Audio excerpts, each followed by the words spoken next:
Hello, my name is Hakon, and welcome back to my channel and another episode of playing Fighting Fantasy and Crypt of the Necromancer, not Sorcerer, really.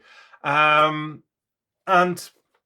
last time I thought I was on the right track, and I still think I am mostly on the right track, but I got to a point where I was missing something that I needed.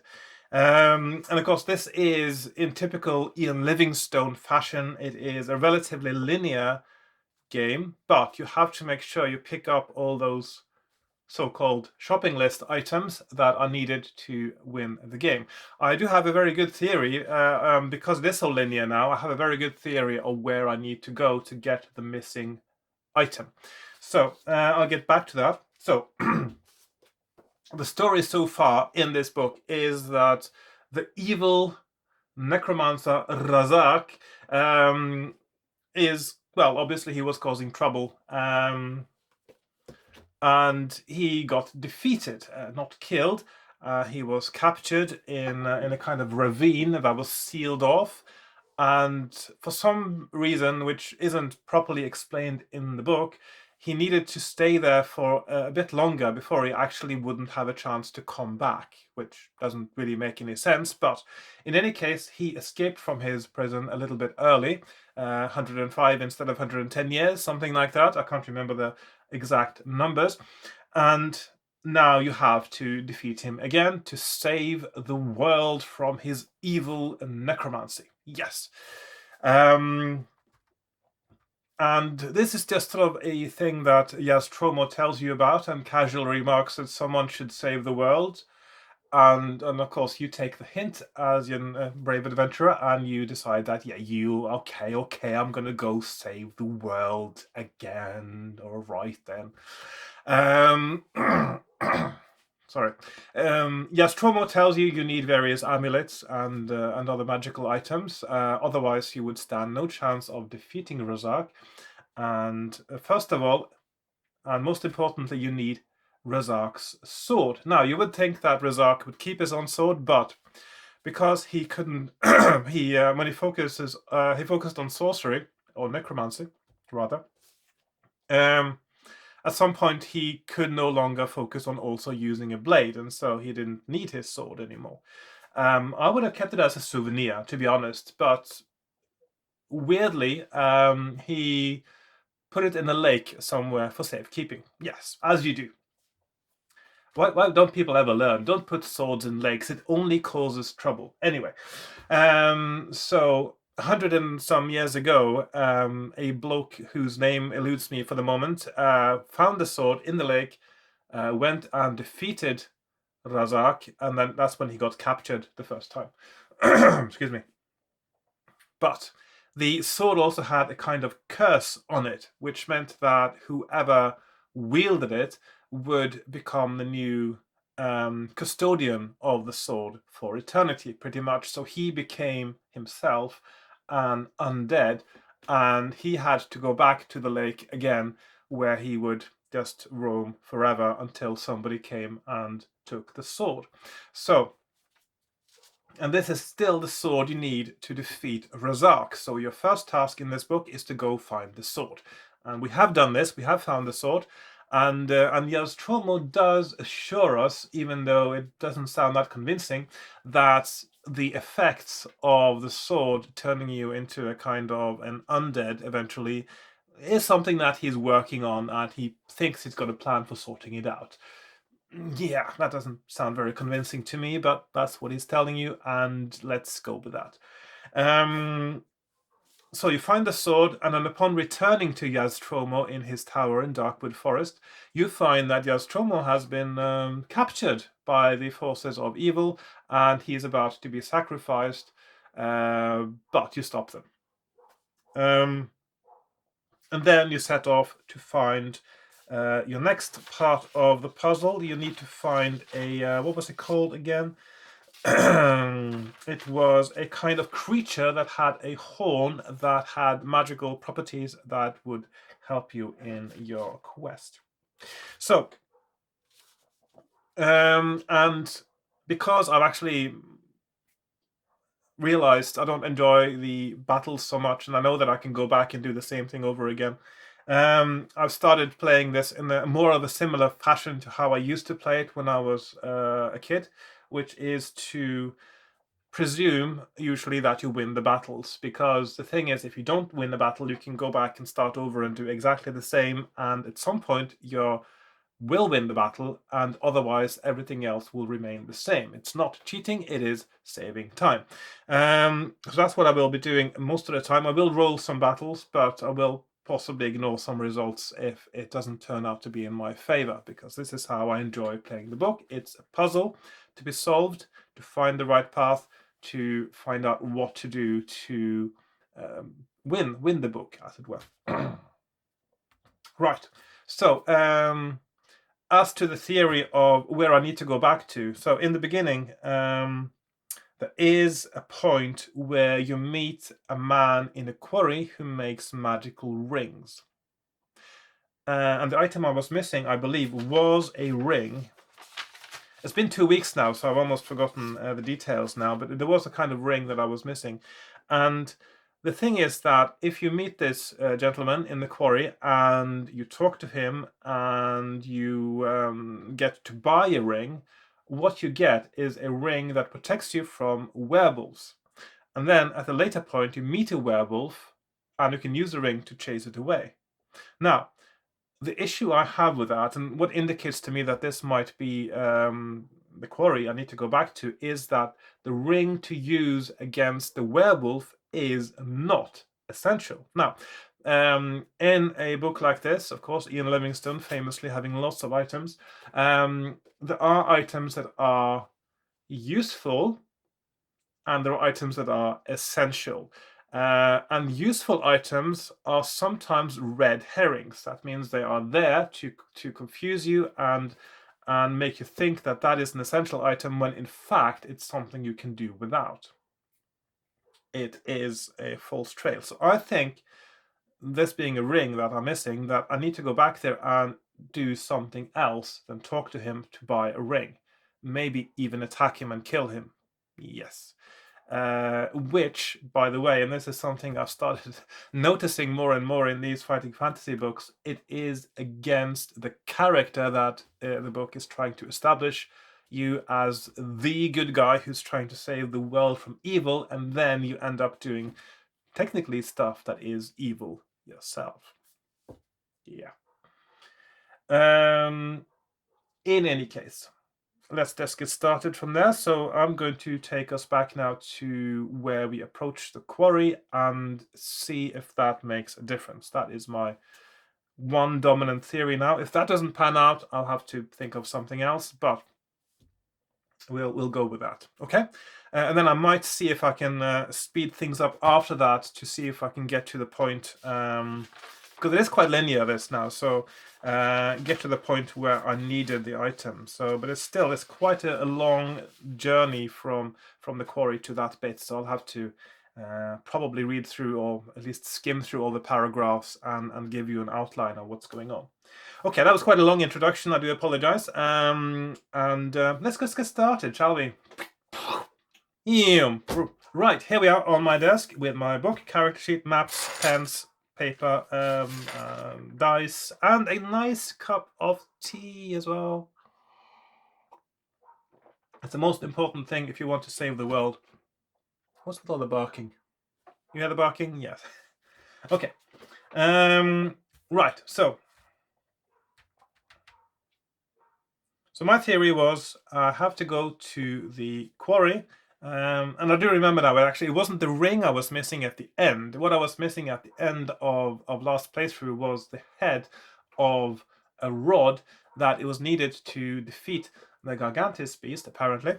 And I reasoned when I was looking at my map after playing last time that the only place that it made sense for the rod to be, the most essential location I passed through on the way, is the graveyard, the hidden graveyard, where Razak's father, what's the name? Tamar's, Tamal,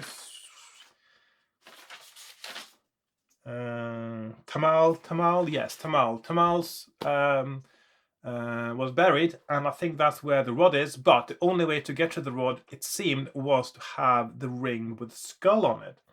That certainly seemed to trigger some different events that was something that may have been essential. And so I reasoned, oh, it's a ring, and so the only person I know that has something to do with rings is the Bone Keeper in the Valley of Bones. So I'm going to go back now to quite early on in the game, and then I'll see if I can skim through to get to where I was otherwise. So I'm going to go back to paragraph 180 in the beginning here. So I've been to get the sword, and I'm passing now through this valley. Let's see, 180. At the bottom of the next hill, you see that the ground is littered with the large bones of unknown creatures. Some are piled high, while others are scattered over a wide area. Suddenly, you notice a small black-cloaked and hooded figure scurry from behind one pile of bones to another. "Go away! Go away!" he shouts in a voice full of fear. If you wish to approach him, turn to 70. If you would rather ride around the Valley of Bones, turn to 369. So I'm going to approach him. And this is, of course, where it seems to be unavoidable to do something morally despicable and, dare I say it, evil. As you approach the pile of bones, you are assailed by a salvo of bones, frantically thrown by the little man. If you wish to attack him, turn to 134. If you would rather call out and tell him that you mean him no harm, turn to 343. So, because it seems to me now that the only way to get the ring, that seems to be the only way to get the rod head, is to kill this man. Is this the case? Is this the true path through the book? In that case, I think that is not very good, because it's not morally consistent. I don't like it when things aren't morally consistent. Shush. Okay. But I'm going to attack him now because it seems that is the only way. So, yeah. Okay. So I wish to attack him and go to 134. You jump down from your horse, a sword in hand, and attack the nimble man, who is armed with 2 long thigh bones. Bone Keeper, skill 5, stamina 6. I'm not rolling for the battle. We're going to win that easily, and also I'm here for the puzzle of the game now, not for the battles and the dice rolls. The Valley of Bones curses those who would harm its keeper. If you win, turn to 287, but lose 3 luck points. Okay, so we go to 3. I'm just going to have to put this on my map now. Of course, must not forget 5, 6. And then we go to 287. 287, and also we get minus 3 luck. 287. You find a leather pouch hanging around the Bone Keeper's neck. Its contents are 3 bone rings, each one highly polished. One has a symbol of a full moon carved onto its surface. That's the one against werewolves. Another bears the emblem of a dagger, and the third has a skull etched into it. Will you try on the moon ring, the dagger ring, or the skull ring? So the skull ring is the one that I think I need. So I'm just going to put these options up here. So 10, 94, or 265. So moon, dagger, or skull. So 265, skull ring. You place a ring on your finger and try to release a magical power from it, but nothing happens. If you have not done so already, you may try on either the moon ring or the dagger ring. Well, I suppose I might as well find out what the dagger ring is.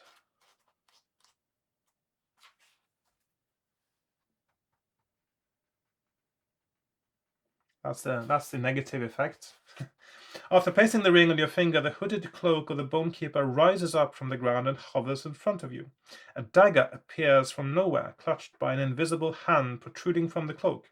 The cloak moves swiftly and silently towards you, releasing the dagger straight at you. The Spirit Avenger's aim is true, and you are struck by the dagger. Roll 1 die. Okay, so this is his way of protecting himself from whoever.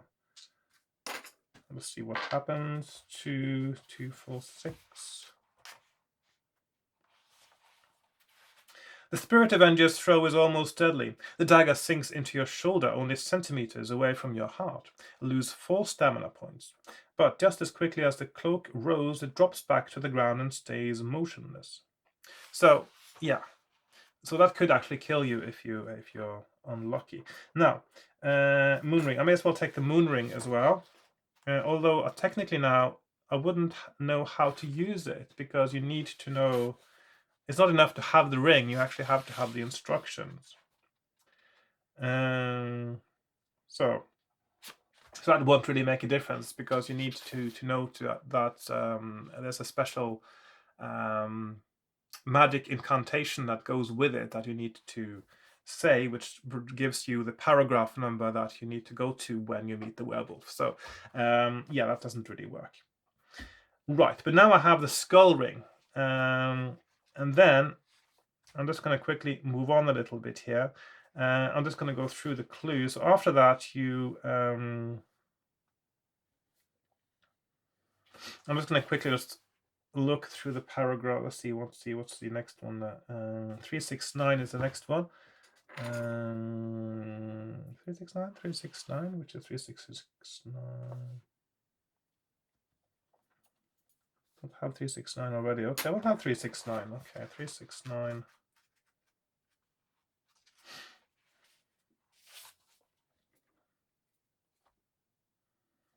So 369. And then leaving the valley behind, you urge your horse up the next hill until you reach a pile of dark granite boulders. The largest boulder appears to have some words chiseled into it, most of which are hidden by moss. Let's see. Don't I have this one before? Surely I do. Oh, there it is. Okay. Yeah, I just didn't see it right away. So that is 369. So the words that are chiseled into the moss is, when you reach the granite door, then the code is 184. So that's a clue. Go that now. 306.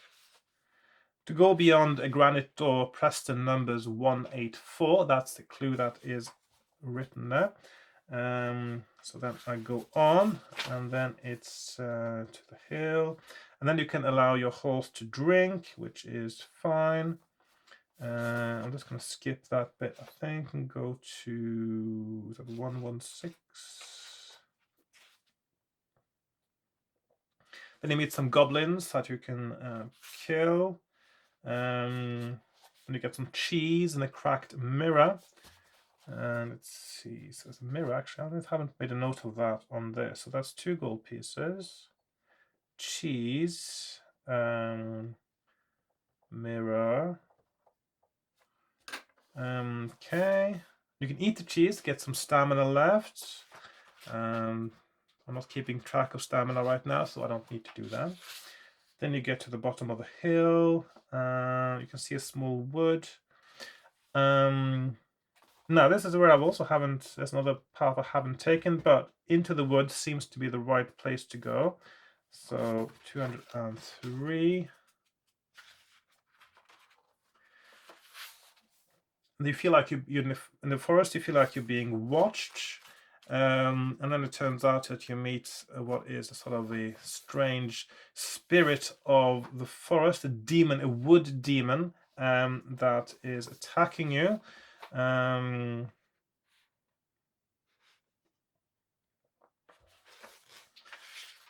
you have to defeat. And then you defeat it. And I'm just going to go this rather quickly now. I do apologize. This is not how I usually play it. So then you get the option of searching for the lair of the demon, which you do. And then you find silver rod, helmet, backpack that you can examine. The helmet is cursed and gives you penalties rather than advantages. The rod, which has the number 37, is the main item here, of course, and the one that is essential. The backpack, you find some gold as well. And then you leave, and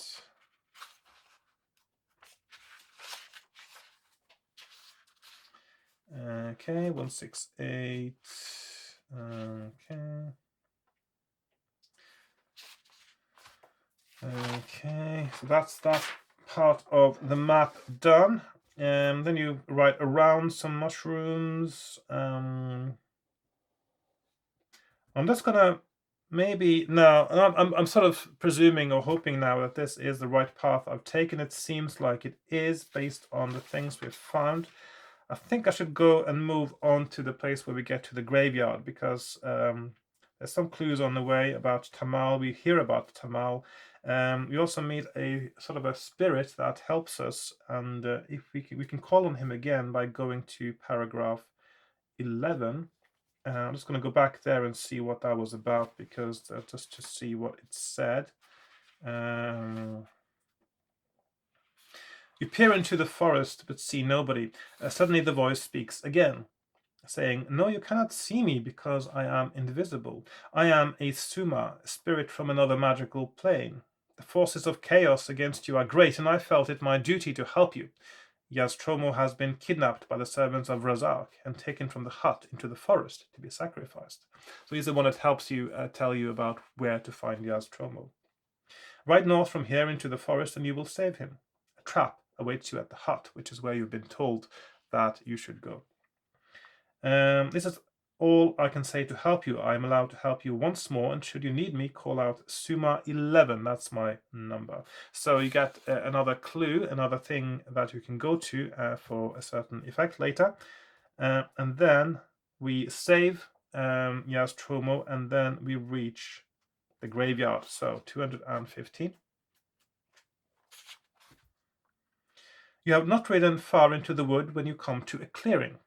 Much to your excitement, you see that it is a long-abandoned graveyard. Weeds and grasses grow tall, almost concealing the broken and moss-covered gravestones. You draw your swords and walk towards the nearest gravestone. If you are wearing a bone ring with a skull etched into it, turn to 139. So this is where I think that having that ring that you can only get by killing the Bone Keeper, by doing an evil deed, is what's needed. So this is part of my theory. So I have this ring now when I go to 139. So let's see what happens next. As soon as you enter the clearing, something sinister starts to happen. The earth around the tombstones shifts, and suddenly a skeletal arm thrusts up into the air. A skull appears, and then another, until you see 6 skeletons climb out of their graves, and that is a really nice illustration as well there, I must say. Each is armed with a rusted sword. Animated by your cursed ring, 3 skeletons step jerkily towards you, and the other 3 walk towards Sim. Oh yes, Sim, you got a companion by this time, by the way, who's called Sim. So let's say you win that. Sim is as skilled as you are with his sword and defeats his 3 skeletons without too much difficulty. You start to scrape the moss from the gravestones to read the inscriptions, and the 3rd gravestone yields what you are looking for, Tamal's epitaph. Didn't I see this? Oh, hang on. Oh, it's a different paragraph. Okay, so if you don't have the ring, you get the paragraph as well, or you get a different paragraph that say the same thing. Hang on, but you don't seem to. Yeah, I'll just finish reading this. You start to scrape the moss from the gravestones to read the inscriptions, and the 3rd gravestone yields what you are looking for, Tamal's epitaph. In ancient script it reads, "Although I lie here, I am not yet done. The dark power continues. My soul is my son. Tamal died in this world aged 108 years. I'm thinking maybe 108 is also a kind of a clue, so I'm keeping that number. You memorize the epitaph. While Sim looks at the other open graves, suddenly he calls out, saying that he can see the end of a silver rod protruding from the soil.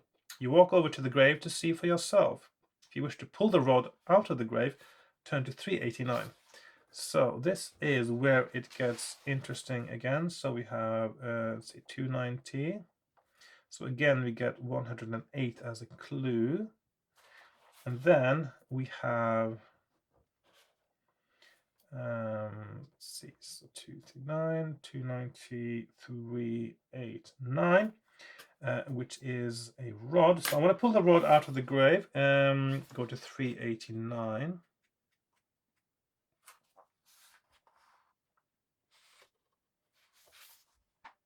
As soon as you touch the silver rod, the wind starts to howl, throwing leaves up into the air. You hear the sinister laugh of a woman above the noise of the wind, and suddenly a lightning bolt shoots down from the sky, followed by a roll of thunder overhead. Test your luck. And yeah, lucky. If you're lucky, turn to 121. Unlucky 170. 170, 121. Or lucky. So 121. The lightning hits a nearby tree, splitting the trunk in two. Smoke rises from the charred wood, and you'd think yourself lucky to have escaped injury. Turn to 300. 300.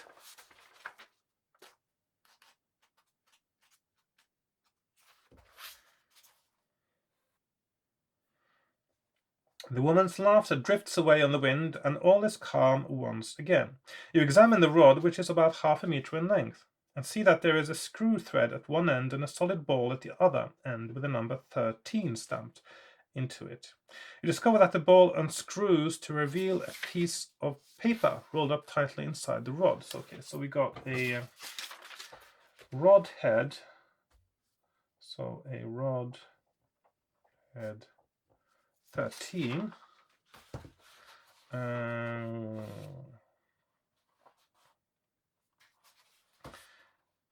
See, where was I now? It's hang on. Yes. To know my use, add my halves together. If you have the other half of the rod and can come up with a total, turn to that numbered reference. If you do not know the total, you have no option but to take the half rod with you and ride northeast towards Stonebridge. So I do have the rod, the handle of the rod, of course, which is 37. And now I have the rod head, which is 13, which adds up to 50. So that indicates to me now that I should go to paragraph 50. Let's see, rod 13. And that leads me to unlisted paragraph 50. We'll go back to Stonebridge, so that is down there. So I'm going to go to paragraph 50 now and see what happens. After screwing the two halves of the rod together, you decide to find out if it has any magical properties. You tap it on the ground, but nothing happens. Finally, you point it at a rabbit running by and see, to your amazement, the rabbit stop dead in its tracks. You walk up to the rabbit and discover that it is completely paralyzed. You now have a rod of paralysis at your disposal. Add 1 luck point. With your spirits high, you ride out of the wood northeast towards Stonebridge. Turn to 234. So this is clearly, it seems this is the only way to get that rod. I'm just going to double check now what it said on the. If you don't have the ring, you don't get any options when you see the Tamal's tombstone apart from going to Stonebridge, because it is one of the open graves where one of the skeletons emerged that you found the rod. So that means, again, the only way to solve this book now is to do an evil deed and kill an innocent man to get his ring. A bit disappointed. Okay. I'm wondering if I should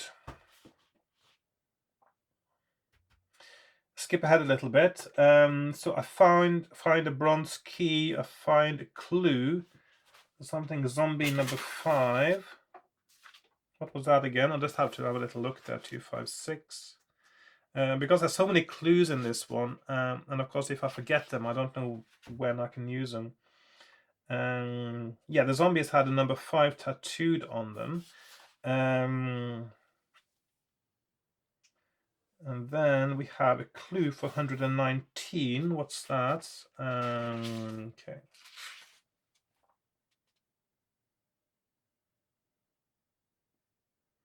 It said here that because now you meet a dwarf as well that joins your party. You've not got actually quite a party. You got yourself, and you got Sim, who's a kind of an elf, is he? And Bori, who's a dwarf. And he says that, did you know that the Alancian record for the number of hobbits' ears eaten by a troll in a competition is 119. So 119, presumably that could be a clue or a red herring. You find another amulet. Let's see. And you find is that a silver key, it says there? Hang on, it's a bit hard. My writing is terrible. It's hard to see. Okay, no, that's something else. 112. Oh, it's the skill test. It's not silver key. Okay, so then we get. Yes. So now we get to the point where we meet the Gargantus Piece. This is where the plot thickens. So, let's see. 375.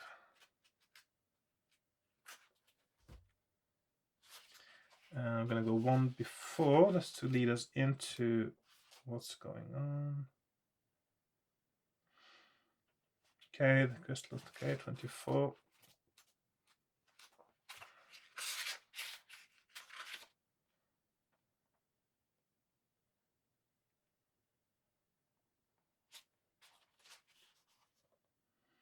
$56. Okay, so right, so let's go with the Gargantus now, because this is an epic battle that requires several items that we have found already in our previous playing sessions, and if you watched them, you will know about that. So, no more ice ghosts appear when you pass between the statues, and you follow the tunnel as it bends to the right. In a few minutes, you hear more noise up ahead, but this time it sounds like the deep grunt of a huge beast. You walk on until the tunnel opens out onto a ledge near the bottom of a deep pit. A foul smell of rotting slime fills your nostrils. The stench comes from the thick sludge which covers the bottom of the pit just below the ledge. Two legs, green and scaly, rise up out of the sludge, and your eyes follow them upwards to a huge torso, which ends in a gnarled head, with a gaping maw ringed by rows of long spiked teeth. In the center of the forehead, you see a white spiral-shaped horn. Although the Gargantus has poor sight, it senses your presence and reaches down towards the ledge with its giant clawed hand. You jump back into the safety of the tunnel beyond the reach of the Gargantus. You tell Sim and Bori that you intend to step into the sludge-filled pit while they fire arrows to distract the Gargantus. With the plan decided, you draw your sword and walk once more to the ledge. The Gargantus lets out a fearful roar and swipes at you with its clawed hand. If you have daubed yourself with chameleonite blood, turn to 24. This is something that happened really early on in the game, and the idea is that when you kill the chameleonites, if you daub yourself with some of their blood, at one point, it's quite a silly thing really, at one point in your entire life, you will blend in with your surroundings and become invisible pretty much. Because of the properties of the chameleonite blood. Turn to 24. Without your even having to think about it, the chameleonite blood triggers a new defense mechanism in your body. Your skin turns dark green like the sludge in the pit, and the Gargantus suddenly loses sight of you altogether, although technically it doesn't really use sight to find you, and misses with its claws, although it can still sense your presence. But Sim and Bori distract its attention by losing 2 arrows at the giant torso. The Gargantus howls in pain, although the arrows barely pierce its tough hide. The Gargantus, however, has its own defense mechanism, and in reaction to the pain, a gland emits waves of mental energy of intense power. If you're wearing a translucent crystal around your neck on a gold chain, turn to 193. So this is another item you found early on. It's an amulet that protects you from mental attack and madness, really. And I'm wearing such an amulet, 193. Your Crystal of Sanity, that's what it's called, wards off the mental attack and protects the three of you from a terrible fit of madness. Realizing that the Gargantus is an incredibly powerful beast, you decide to think again about how best to defeat it. You still wish to step into the pit and attack it with your sword. If you still wish to step into the pit and attack it with your sword, turn to 147. If you wish to use something else, turn to 375. And this is where our rod comes in. You may try any one of the following items if you possess them. Which one will you use? A silver mirror, a silver rod, or a rat skull? So I'm going to use the silver rod, 128. 128. If you have both halves of the rod, you will know what type of rod it is and how to activate it. Do you believe it is a rod of thunder, a rod of transmutation, or a rod of paralysis? It is a rod of paralysis. 38 is the paragraph we go to. The rod can affect only one being at any time. If you hope to use the rod against the Gargantus, you must mentally release the creature you paralyzed previously. Did you use it against a rabbit, a hawk, or a boar? So there's actually 2 levels here of cheating protection in the book, which is quite interesting. Because I don't usually see that very often. Okay, so 311 rabbit, 122 hawk, or 368. So it was, of course, a rabbit, and I go to 311. Holding the rod in your hand, you imagine the rabbit frozen in time. Somewhere hundreds of miles away, the rabbit springs once again into action and continues its run through the grass, unaware that it had even stopped. You point the rod at the Gargantus and hold your breath as a giant clawed hand reaches down to grab you. Much to your relief, the hand suddenly halts, centimeters from your face. The Gargantus is paralyzed, and Borean Sim let out a cheer. You let the nimble Sim shin up the frozen body of the beast, a knife gripped between his teeth. Sitting astride the Gargantus's shoulders, Sim cuts slowly through the white horn, clutching it in his left hand. He brandishes it in the air in triumph. He then jumps down and hands you the fabled horn, a smile across his face. You marvel at the beauty of the horn before tucking it into your belt. Let's go, you say, and lead your 2 friends back down the tunnel. Passing between the skeleton statues does not produce a further appearance of the ice ghosts, and you hurry on. Test your luck. So I'm going to make a new page for my map now. So this is page number 5, and I'll just start on 311 there. Just duplicate that. And then we have a test of the luck, and really getting the horn would be something that should give you luck, shouldn't it? In a situation like this, I think that would seem fair to me. Anyway, so 54 lucky, 138 unlucky. So yeah, lucky. 54. Fortunately, you are not confronted by any creatures, and you are able to make your way out of the tunnels. Turn to 279.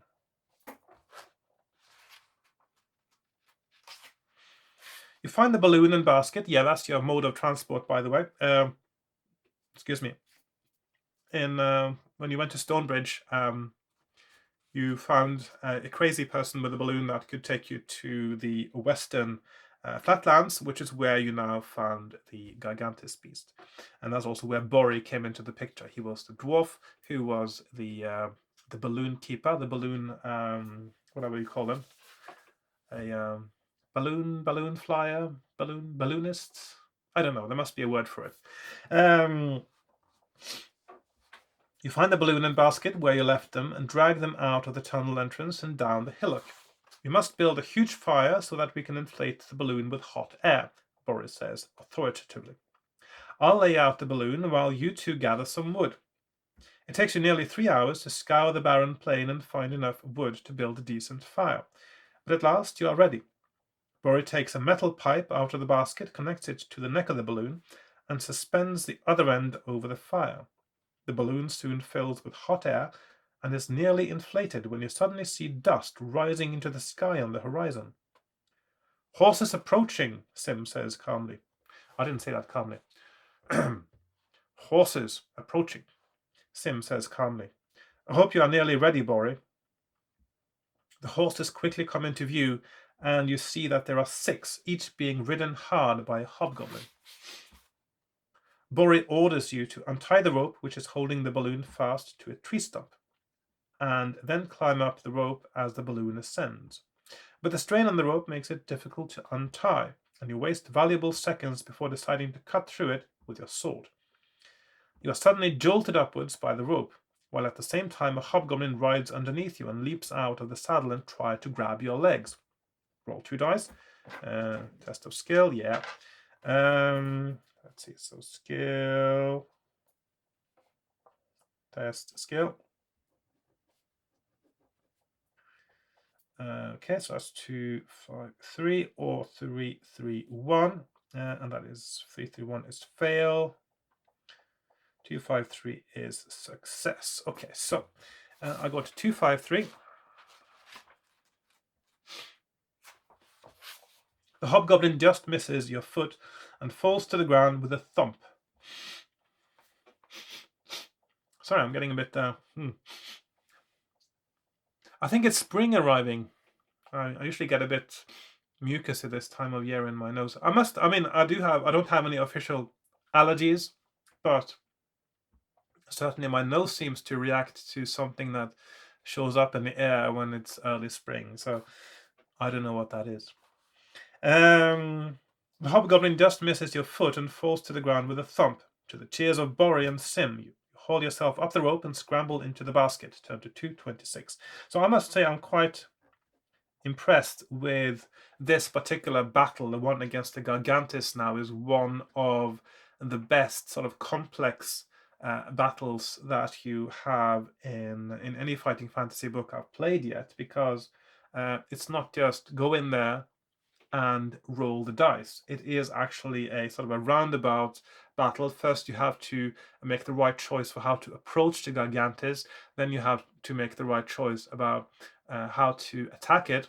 And then you have to decide to use an item. And of course, then you need to have found the item.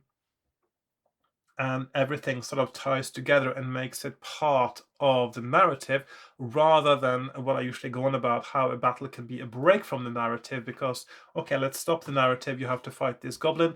Roll dice, roll dice, roll dice, roll dice, roll dice. You won, hurrah! And then you go to another paragraph, and it doesn't feel like it's part of the narrative sometimes. Okay, so let's just keep going.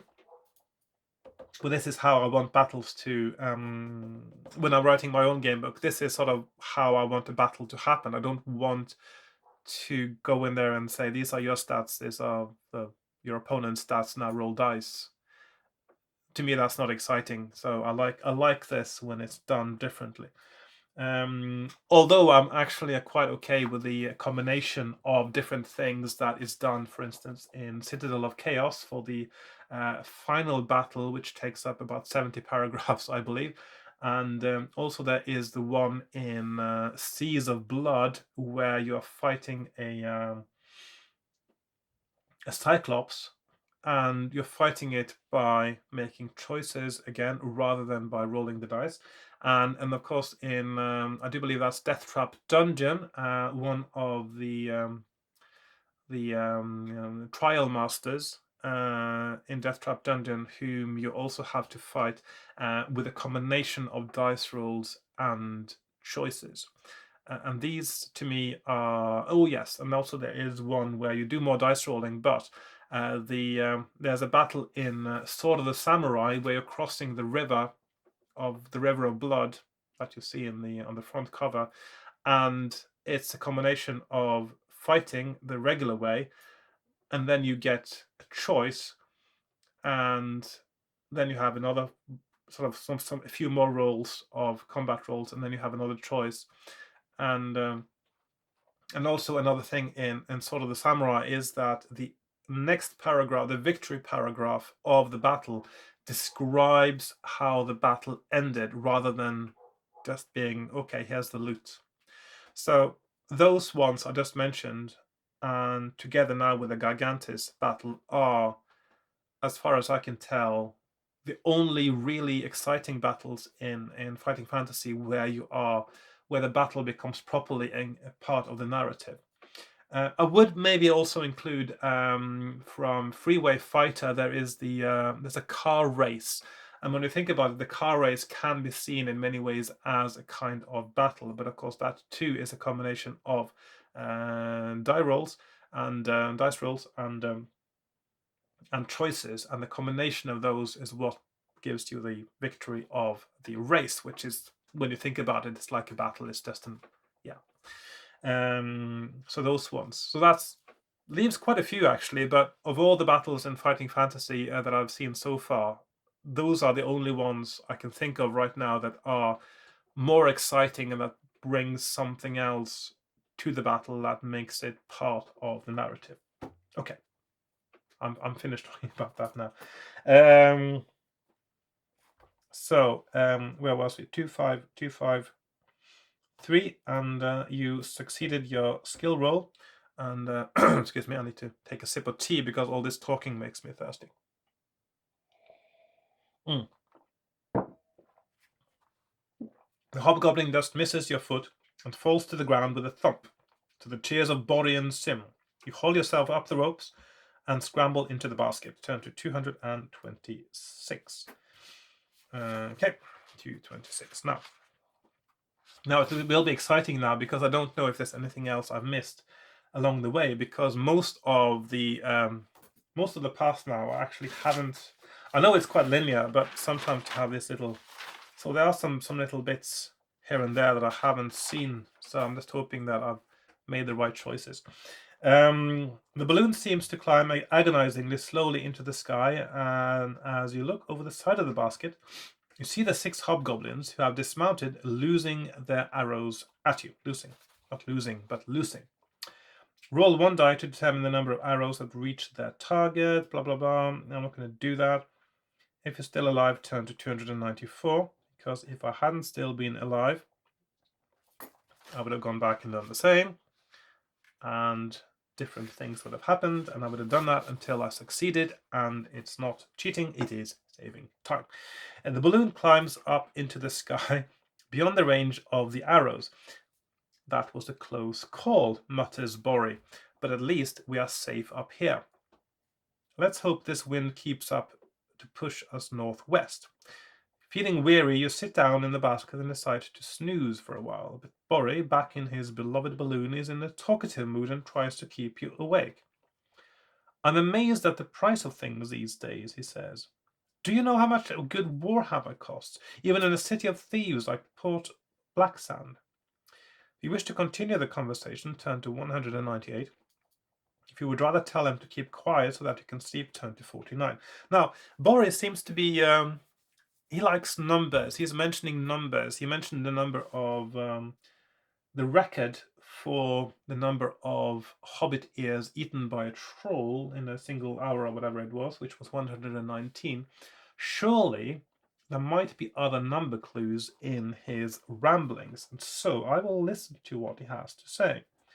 There is a good chance that it is important. So sleep or listen. So I'm going to listen to his ramblings and runts. In a bored tone, you reply that you have no idea how much a warhammer costs. 35 gold pieces, I tell you, Boris says excitedly. It's ridiculous. For that, you can buy a good pair of leather boots, a sword, and a shield, and still have a change left for a hot meal and a flagon of ale in a tavern. Okay, so we got clue, possibly. 35. Warhammer. Okay. When I get home, I'm going to become a blacksmith and specialize in weapons, Bori rambles on for the next 2 hours, telling dwarf legends and tales of his life. But suddenly Sim points west and shouts, "Look! A speck in the sky, and it's moving towards us." When you focus your eyes on the object in the sky, your heart sinks. Turn to 152. What is this?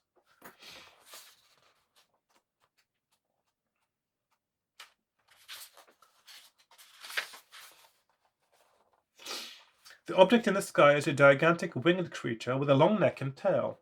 Its scales are red, and the creature measures nearly 25 meters in length. Some dragons are neutral, others are unfriendly, but an adult red dragon is always hostile. And worse still, it can shoot fireballs from its mouth. "Bori, get this contraption on the ground as quickly as you can, or we are all done for," warns Sim. But it is too late. The red dragon swoops down and shoots a fireball straight at the balloon. The balloon ignites in a ball of flame. Why would a balloon ignite? It's made out of non-flammable material, surely. Also, it's not filled with hydrogen. And plunges towards the ground. If you know how to call on the Suma to help you, turn to this number. His number. If you do not know what to do, turn to 106. Okay, so this is where we need the Suma, which, as you remember, was number 11. So 106, no, and 11. Okay, so that should be a stippled line around the box there to indicate that this is not listed in the paragraph. So we go to paragraph 11 for a bit of Deus Ex Machina. As you plunge down towards the ground, a human materializes beside you, golden and glowing. The Suma simply smiles and says, "I will save you now, but I cannot help you again." It then disappears, and much to your surprise, the red dragon returns and flies underneath you, allowing you to drop onto its back. The three of you scramble up onto its neck and fly northwest, the dragon riders of Elancia. Sometime later, after Moonstone Hills come into view, the red dragon glides down to land. As soon as you have dismounted, the dragon flies off, leaving you unharmed. You realize that it is only an hour before sunset, and so you look around for somewhere to sleep, to be well rested, to meet your ultimate adversary. If you wish to sleep among the nearby trees, turn to 257. If you wish to walk to the edge of the hills to sleep, turn to 28. Okay, so at the moment, it looks like we have followed the right path. We got the right items. We got loads of different junk and amulets and stuff. So hopefully we'll have what we need. Otherwise, I'll have to go back and find it again. But it looks like we're getting close to the end game here. So trees or hills. I'm saving my game. Obviously, I'm going to go by the trees. I think trees, hills, 257. Just in case it makes a difference. Not long after midnight, while you are standing watch, you hear the soft fluttering of wings. From out of the dark shadows, a vampire bat swoops down to drink your blood. Well, yes. Vampire bats in general, they don't have fluttering wing sounds really. Not if there's just one of them. Anyway, if you win, 5-4, 5-4. If you win, turn to 231. 231. Also, it's a very stupid bat that tries to attack someone who isn't sleeping. After your short combat, Bori takes over the watch, but you fail to get a good night's sleep. In the morning, you still feel tired, and your spirits aren't lifted by the sight of yet another dull grey sky. You set off for the hills and reach them in less than 20 minutes. Oh.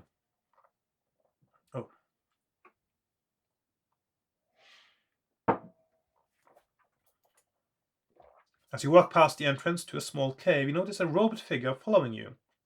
If you wish to wait and meet whoever is behind you, turn to 167. If you would rather walk on, turn to 313. Okay, interesting. So 313. or 167. Walk or wait. So I'm going to check out who this is behind me, 167. You soon see that it is a little old man dressed in yellow robes. He is completely bald and appears to be blind, although he makes his way towards the cave quite nimbly, tapping the ground in front of him with a crooked stick. When he gets close, you see that his robes are covered with strange symbols. He suddenly stops walking and stands upright, but says nothing. If you wish to talk to him, turn to 96. If you would rather walk on uphill, turn to 313. This, to me, looks a little bit like, could this be Razak himself? Let's have a little chat with him and see what happens.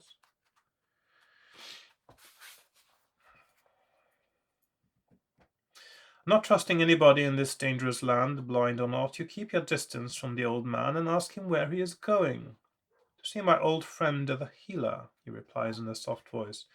He lives in Moonstone Hills. But what brings you here? If you wish to reply that you intend to slay Razak, turn to 179. If you wish to reply that you are a servant of Razak, turn to 76. Now, I'm quite sure this is Razak. So, he would know if I were his servant or not.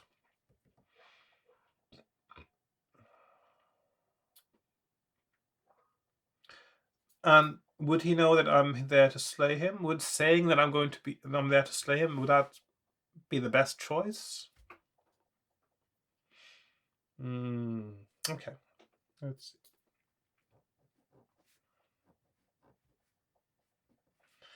So I either say that I'm a servant or there to kill him. So kill or serve. I'm going to say I'm a servant, see how that works out. But he would know that right away was a lie, wouldn't he?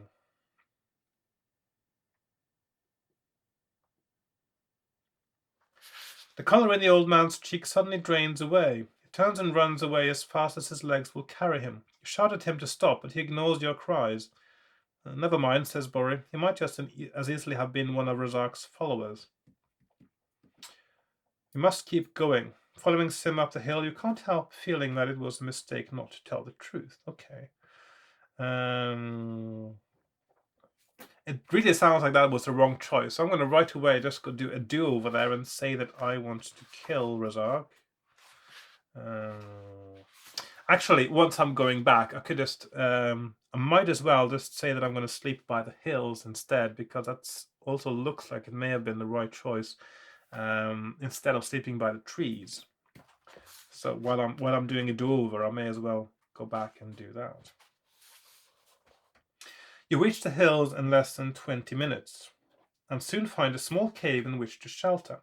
You fall asleep and wake not long after sunrise. Add 2 stamina points. Well, that is the correct choice there. Not that it seems to make a huge difference. The sky is as dull and grey as ever, and as you step outside the cave, you notice that all the grass around is dead, and the trees look charred and blackened.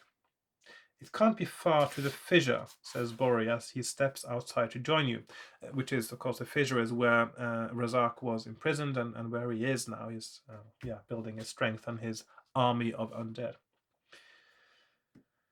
Just follow your nose. I can smell the stinking vapor from here, agrees Sim as he emerges from the cave. Come on, follow me. As Sim strides off uphill, Bori calls out that he can see a robed figure walking towards the cave. If you wish to wait to meet whoever is approaching, turn to 167. If you would rather follow Sim, turn to 313. So now I'm going to do the same thing again, but I'm going to tell this man that I'm there to kill Razak.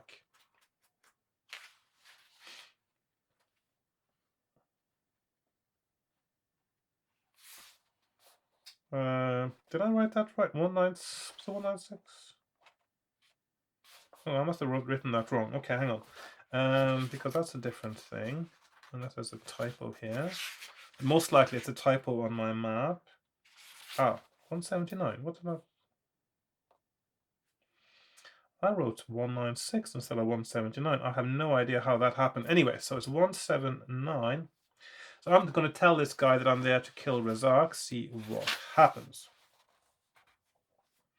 The old man smiles and nods his head with satisfaction. This is indeed a monumental task that you have set yourselves, and I would like to help you if I can.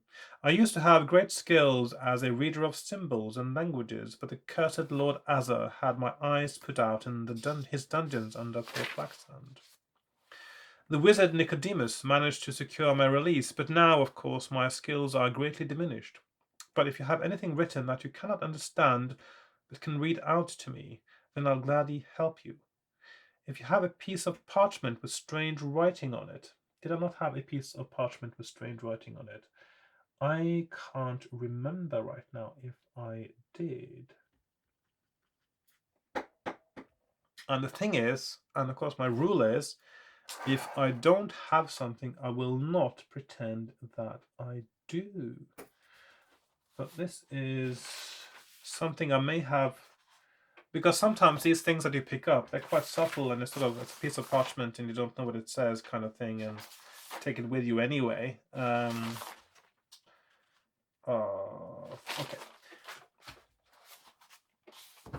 I just have a feeling I have seen a piece of parchment somewhere with some writing on it. I just can't picture exactly where that was now.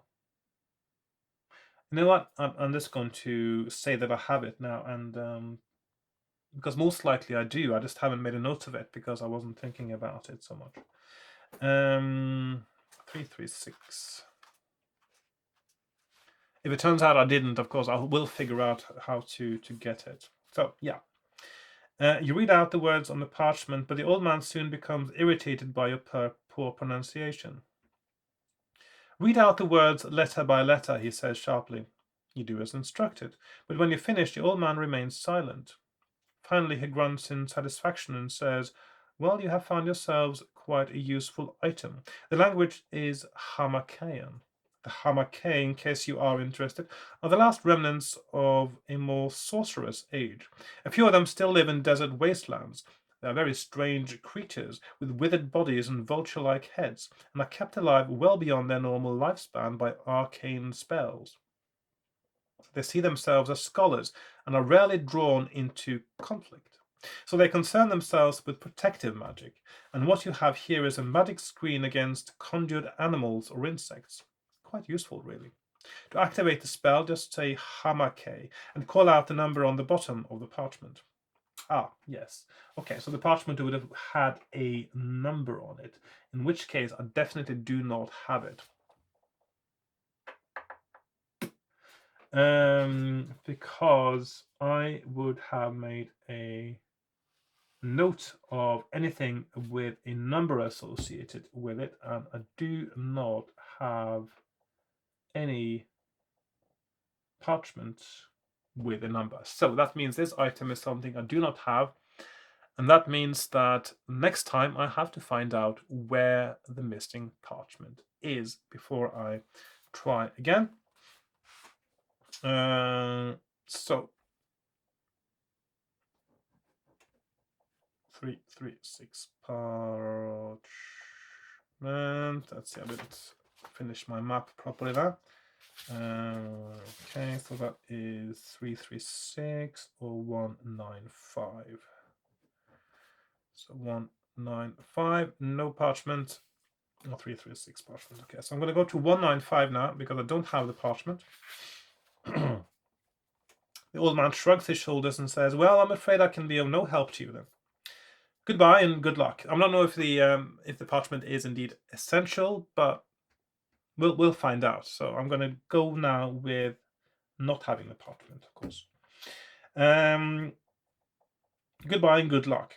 You watch him for a moment as he continues his nimble walk up into the hills, and think it strange that he does not appear frightened of walking through the dangerous land alone. So, you turn, smile, and follow Sim. Turn to 313. Okay, so...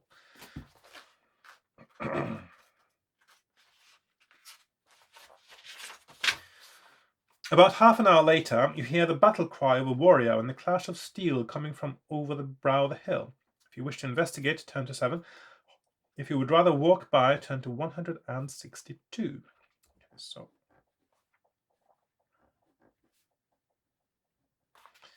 So 162, walk by, or 7, investigate. I'm going to investigate, of course. I always investigate these things.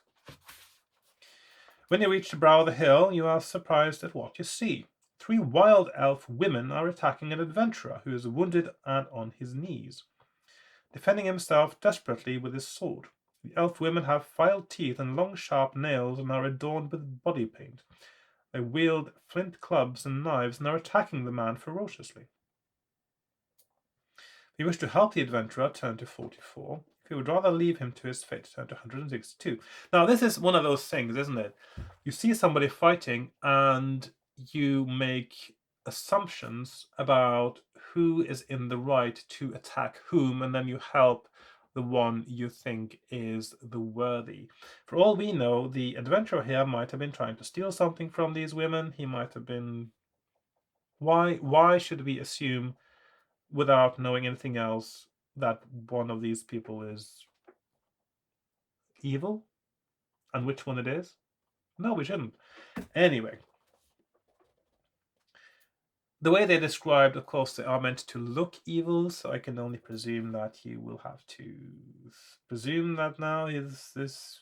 we should help him, shouldn't we? That's what he's trying to get at. So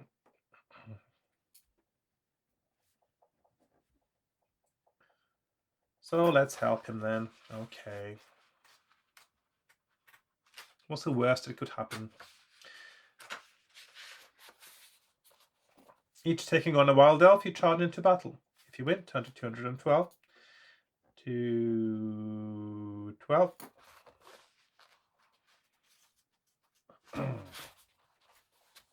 Sim and Bori are both unscathed, apart from a gash in Bori's arm, but the adventurer is close to death, with a flint dagger protruding from his stomach.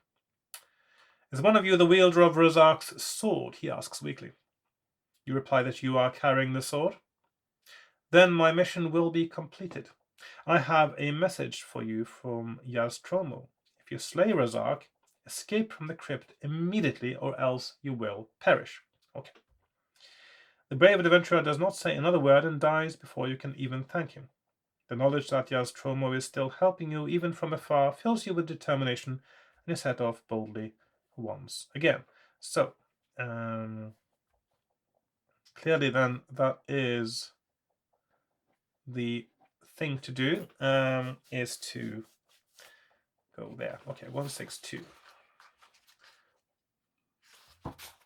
After an hour of trekking, that seems a bit simplistic though, doesn't it? If you don't want to become an undead, just leave right away. Yeah. I would have expected something more elaborate. And anyway. After an hour of trekking through the blackened hills, you reach your goal at last. Lying at the bottom of a valley like a giant open wound, the fissure throws out its putrid vapor into the air. You step warily to the jagged edge of the fissure and look down inside the gaping maw. Steps run down one side into a black void, but there is little else to see. You step back from the edge to work out a plan. If you wish to wait for a servant of Razak to appear, turn to 81. If you would rather go down the steps straight away, turn to 381. Okay, so this is where we are starting to get to our end game. I'm just going to put this over here now.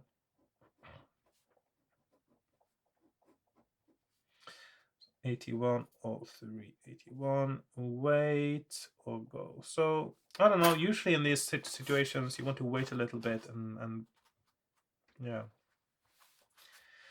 About an hour later, a hooded figure steps out of the fissure, dressed in ragged black robes and carrying a black staff.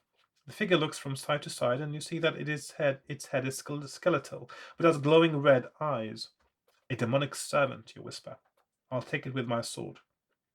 Sensing no danger, the demonic servant drops to its knees and begins a ritual of bowing and chanting. You seize your chance and run at it, sword in hand. Totally unafraid, it meets your blow with its bare hands, and you're surprised by its unearthly strength. Fight the lesser demon as normal, but if you win 2 consecutive attack rounds, the spell animating its body will be broken and it will collapse into a pile of bones. So, okay. So 8, 7. 93 when we win. Okay, 93. You strip the demon of its robe and put it on, pulling the hood well over your head. As you sort it out, but what about us? Asks Bori. You reply that you think you should go alone so as to attract less attention. Bori and Sim argue against your idea, but they see your point that without disguises they would hinder rather than help. They agree to wait 3 hours for you and then come after you if you haven't returned. You shake their hands and walk down the steps into the dark depths of the fissure. The foul air makes you heave, but you carry on regardless. Your eyes gradually become accustomed to the gloom, and your nose even gets used to the foul stench. When you reach the bottom, you see that the vapor is rising from a large stone bowl containing a thick red liquid, which glows as though it were molten metal. No heat is given off by the sludge, just the nauseating smell. You also see water in a nearby rock pool, and it occurs to you to pour the water on the sludge to stop the vapor rising. If you want to do this, turn to 64. If you'd rather press on to find Razak's crypt, turn to 181. I don't think I'm going to stop that smell because, well,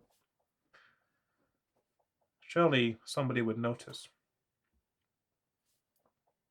64, 181. Press on or smell. Okay, so I'm going to leave that for now. Maybe I'll come back to that later if that turns out to be an essential thing to do. You walk around the bottom of the fissure and find a crack in the wall just wide enough to squeeze through. You also find a lever protruding from the wall at the other end of the fissure. If you wish to squeeze through the crack, turn to 396.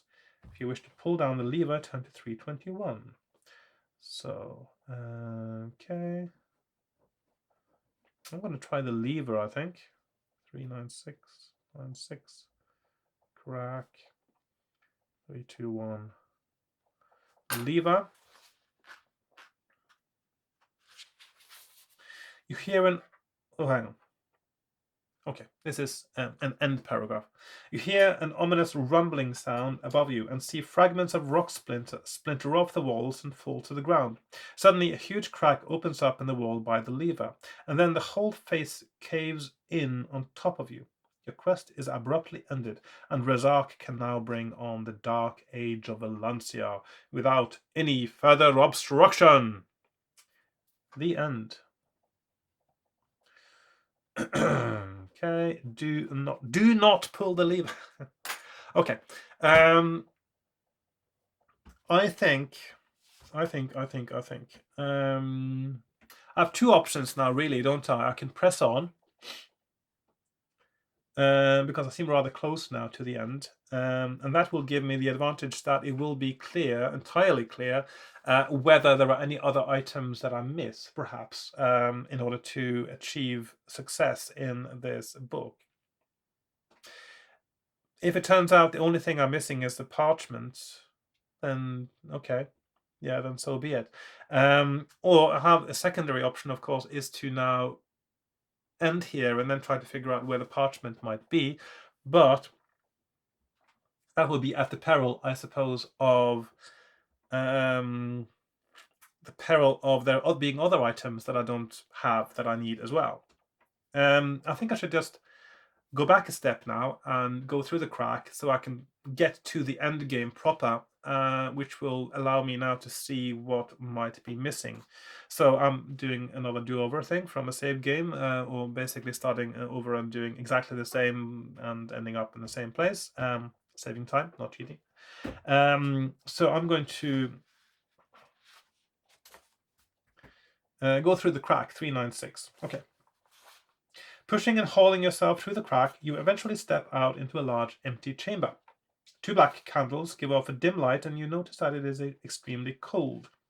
A narrow tunnel in the opposite wall leads out of the chamber, and on the floor you see a trapdoor, which is bolted down. You press your ear to the trapdoor and hear some snuffling sounds coming from underneath. If you want to unbolt the trapdoor, turn to 228. 228. If you would rather walk down the narrow tunnel, turn to 297. Now, the question now is, unbolt or continue. Of course, there's still a chance that there are items that I need to find here as well. I'm going to open the trapdoor. Excuse me. To see if there's anything there. You lift the trapdoor and stand back ready with your sword. You hear a high-pitched growl, and then suddenly a large beast leaps up through the trapdoor into the chamber. It has flame-red fur and is cat-like in appearance, with long, sharp claws and teeth. The hellcat also has scarlet eyes, which it uses to instill fear into its prey. Roll 1 die. I'm going to ignore the roll, probably. Let's see, 2 to 8. And then it is, so we get 1, 2 options. 2 options, okay. 340 or 251, 1 2 4, 5 to 6.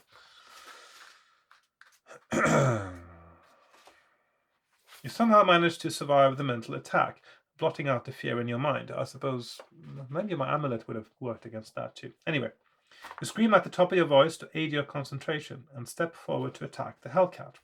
Okay.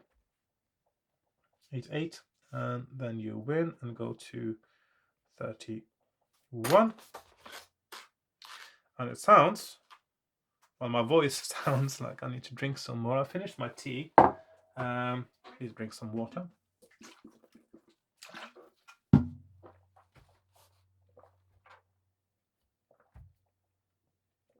You peer into the darkness of the hellcat's lair, but cannot see anything. By lying on the floor and reaching down with your sword, you can just touch the bottom some 2 meters below. If you wish to jump down into the lair, turn to 9. If you would rather walk down the narrow tunnel, etc., 297. So I'm going to jump down, because otherwise, what was the point of opening the trapdoor if there isn't anything down there? There you go. You land quietly on the floor. You are unable to see, so you tap on the ground in front of you with your sword.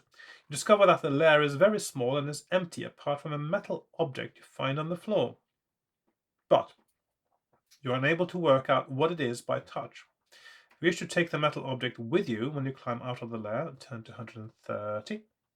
If you would rather climb out of the lair without it, turn to 160. Excuse me, 169. Okay, so we have 130 or 169 with or without. Okay, so I'm going to take it with me, of course. There we are. After hauling yourself out of the lair, you discover that you have found a bronze face mask. If you wish to wear the mask, turn to 385. If you would rather leave it behind and walk through the narrow tunnel opposite, turn to 297. So 297 or 385. Wear mask. So that's a bronze mask. Okay, I'm going to wear the mask at my peril, saving my game. Yes. Yeah. Alas, you have chosen to put on an Agran death mask made by the high priests of Agra in southern Alancia. These terrible masks were given to unfortunate sacrificial victims at harvest time. Although the wearer appears perfectly normal, he will lie down and plunge a dagger into his heart. The high priests dominated their people and led them to believe that those sacrificed killed themselves willingly. A few minutes later, you lie down on the floor and thrust Razak's sword into your chest. In seconds, your flesh turns to dust, and all in the Lancia is lost. Yes. Oh, what a cheerful way to go. Okay, so again, that means that is terrible idea. 169. So I'm going back to my save game now. Yeah, so that means that this whole bit with the Hellcat is therefore something that you don't need to do. It only leads to finding the mask and therefore to potential death. So I'm going to continue. After 30 meters, the tunnel opens out into another chamber. The floor is littered with skulls, each one looking as if it had been smashed by a blunt instrument. At one end of the chamber there is a heavy iron door, which is firmly bolted shut. Ah, yes. To go beyond an iron door, was it not? The clue I had.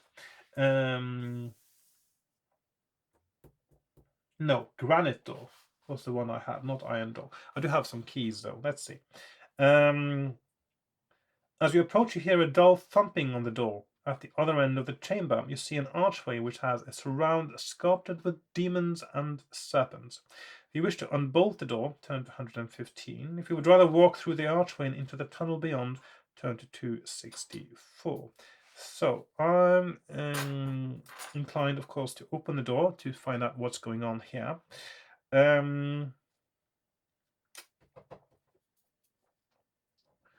So 115 door or 264 archway. So I'm going to check out the door. As soon as you unbolt the door, it is pushed open by 3 disgusting creatures, resembling giant flying slugs with no eyes, but with large gaping mouths and spiked teeth. The lava demons circle around you.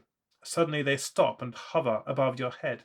They have no wings, and you wonder what keeps them in the air. Then you remember that lava demons metamorphose into fire imps just as caterpillars become butterflies.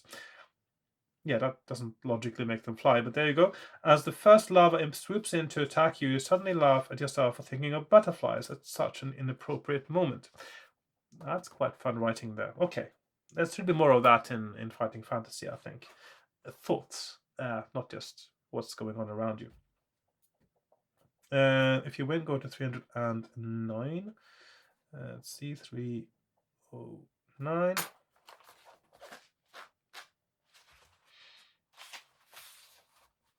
You look into the darkened room from where the lava demons flew out, but are unable to see anything. If you wish to walk into the room, turn to 51.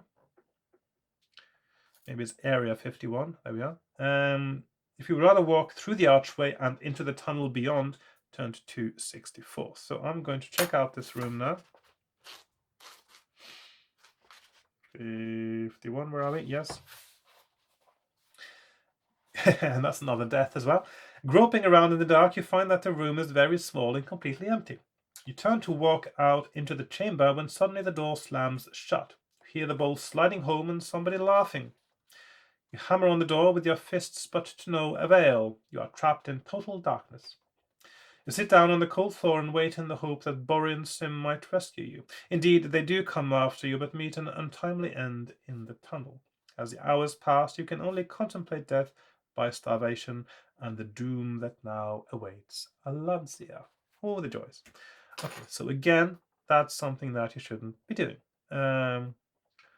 So far, each of these side things that takes you away from the straight path have been something you shouldn't do. Is this going to be a sort of continuing thing, perhaps? Am I just supposed to... I don't know. Okay, this one goes down there, 264.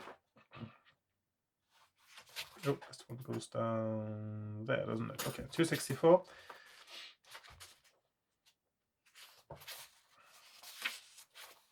The tunnel soon ends at a T-junction. If you want to go left, turn to 156. I think I'm wondering if I should actually move on to a new page of map now. So I'm going to, let's see, FF26. Number 6, actually. We are on page 6, and this is 264. And then we have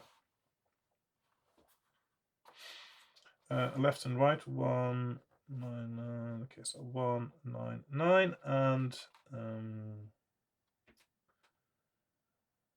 156 and 199, right or left. Okay. Let's go right, 199. The cold tunnel is illuminated by black candles set 10 meters apart. You walk on until you come to a huge stone chair carved in the shape of a goat-headed demon. If you wish to sit in the chair, turn to 26. I don't think so. If you'd rather keep on walking, turn to 248. So we have 26, sit, or 248. On. Okay, 248. You walk down the tunnel for what seems like ages until you walk through a transparent screen which appears to pop like a giant soap bubble. Another end. Okay, so this is seriously nasty stuff. I mean, I was wondering where all the insta-deaths were. It seems they all concentrated here in the last bit. So that means I'm just going to finish reading this. You turn to walk back but are unable to do so. Your way barred by an invisible barrier. You find yourself no longer in a tunnel but in a black void. Ghostly faces appear and then suddenly disappear. Imps, demons, and other hideous creatures gather around you, and you realize that you are trapped on a magical plane of evil which you have entered through a dimension gateway built by Razak as an escape route from Titan. You are doomed. That's another end. So I'm going to go back and turn left. So I'm turning left, 156. The only light in the cold tunnel comes from black candles set 10 meters apart. Some of them have burned out and others are burning very low. If you wish to wait to see if anybody comes along to replace the candles, turn to 191.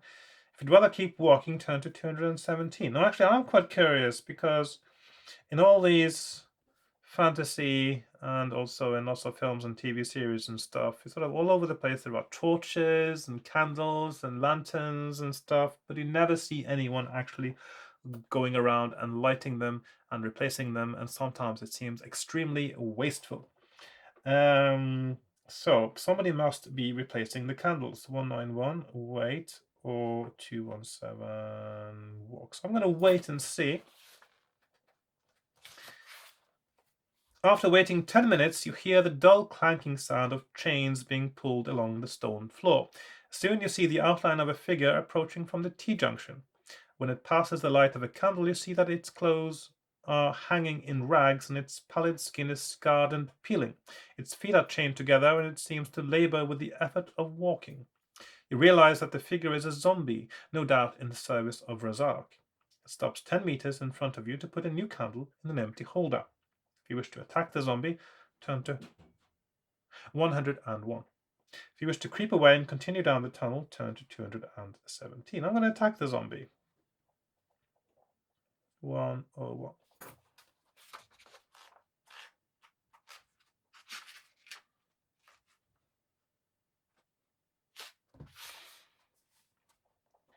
If you have a phial of holy water, I do actually. I found one. Turn to 41. Otherwise, you must fight the zombie with your sword. Not that normally I would. I mean, now you're given the option of using holy water against an undead after you've met several. Does that make sense? I don't know if there's a reason for that. Holy water or 318. So I'm going to use my holy water then, because that seems to be where it was meant to be used. So there you go. You uncork the phial, walk up to the zombie and throw the water at it. It eats like acid into the undead being, causing smoke to rise from its flesh. Roll 1 die. 6. Okay, so we have 3, 7, 3 or 74. Okay, so that's on the 6, on the 1, 2, 5, 74.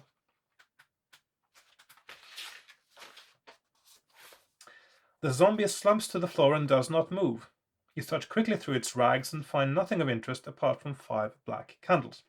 But around its neck you find a copper identity tag with the number 283. Okay, so this is a zombie 283.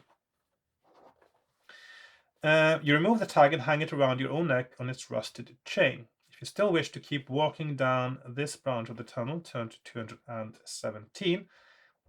If you would rather turn back and walk past the T-junction, go to 199. Now, the thing is, maybe there's a secret passage when sitting on that throne, but for the moment, I'm saving my game again. I'm going to keep going down this path for now and see what happens. 217, there we are. The tunnel ends at the edge of a pit, which is filled with foul-smelling black water. There does not appear to be any way of progressing further. If you wish to turn back and walk past the T-junction and along the other branch of the tunnel, turn to 199. If you wish to risk jumping into the water-filled pit, turn to 174. Okay, so this looks more and more as if you are meant to go the other way. Or is it meant to be a kind of an elaborate trap again? 199. Jump. I'm going to have to try to jump in that case. 174, sorry. 174. Jump. I'm going to have to try to jump, I think. No. Okay, so the correct thing to do is not to jump. Okay, so holding your nostrils, you jump into the water and sink below the surface. Your feet do not touch the bottom, and you kick to reach the surface again. But something wraps itself around your leg and drags you under again. A hideous tentacled monster created by Razak himself for his amusement has you in its grip. Long sucked tentacles wrap around your body, and you are unable to use your sword to cut yourself free. You struggle in vain before drowning in the dark pool. The end. So that means the only option onwards now must be to go back the other way and sit down on the throne. Okay. The cold tunnel is illuminated by black candles set 10 meters apart. You walk on until you come to a huge stone chair carved in the shape of a goat-headed demon. If you wish to sit on the chair, yes, only option left.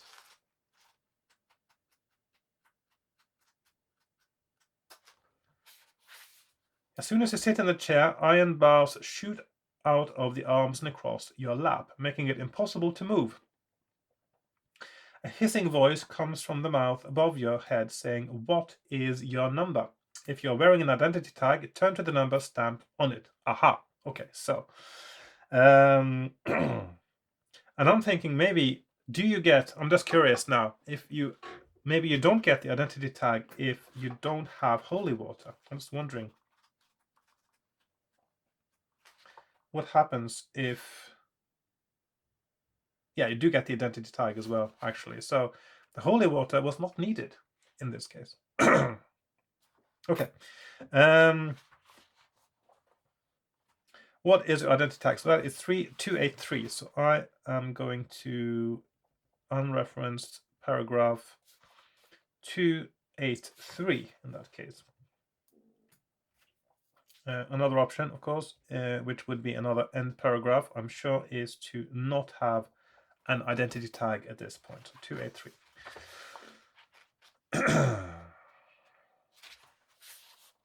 You hear a grinding sound, and slowly the giant's chair starts to swing back through an opening section of the wall.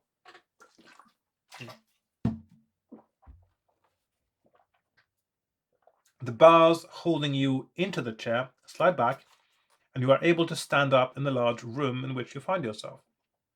The chair slides back into the tunnel, and now the only possible way out for you is through a door in the opposite wall. There is a sign on the door which reads, "Lock the door before opening." You are puzzled by the sign, which appears to make no sense. You try the handle and find that the door is not locked. However, if you have a key and wish to do as the sign says, turn to 189. If you do not have a key or do not wish to use it, turn to 334. Okay. I'm going to lock the door and then open it and see what happens. It may lead somewhere else. So 334, not 189 key. I have a key, 189. You take the bronze key out of your pocket, place it in the lock and turn it. You try the handle and find that the door opens despite being locked. Still puzzled, you walk through the door and find yourself in a cold chamber which is adorned with statues of demons and evil gods. At the far end of the chamber, a skeleton is sitting motionless on an ornate throne. It is wrapped in a purple and gold gown and wears a jeweled crown on its skull. Behind the throne is a huge granite door. Aha, that's what I need.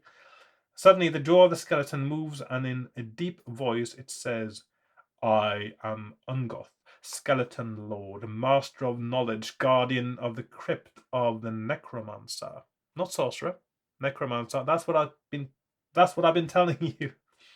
Razak, What business have you here, worm being? You panic as you try to think of a reply. If you wish to answer that you have been in Port Blacksand to buy weapons and persuade Lord Azza to join Razak in conquering Alancia, turn to 364. If you'd rather attack the Skeleton Lord with your sword, turn to 223. I am feeling a use of a clue coming on here, so I'm going to say that I have been in Port Blacksand to buy weapons. Okay, so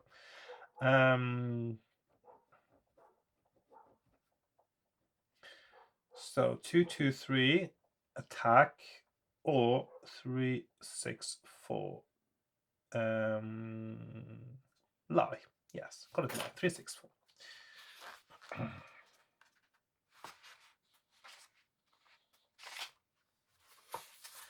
If what you say is true, I am sure my master will want to hear of Lord Azza's allegiance. But before I allow you entrance to my master, I must ensure that you are not a spy from the outside world. I will ask you some questions, continues Ungoth. Should you answer them correctly, then I will be convinced you are a true servant of Razak. You say you were in Port Blacksand, that venerable city of thieves, to buy arms. Now tell me, how many gold pieces would you pay for a warhammer? If you know the answer, turn to the number that it would cost. If you do not know the answer, turn to 291. Okay, so thank you, Bori. 291. No, and now we have Warhammer, which cost 35, was it not? Yep, 35. So we are going to paragraph 35.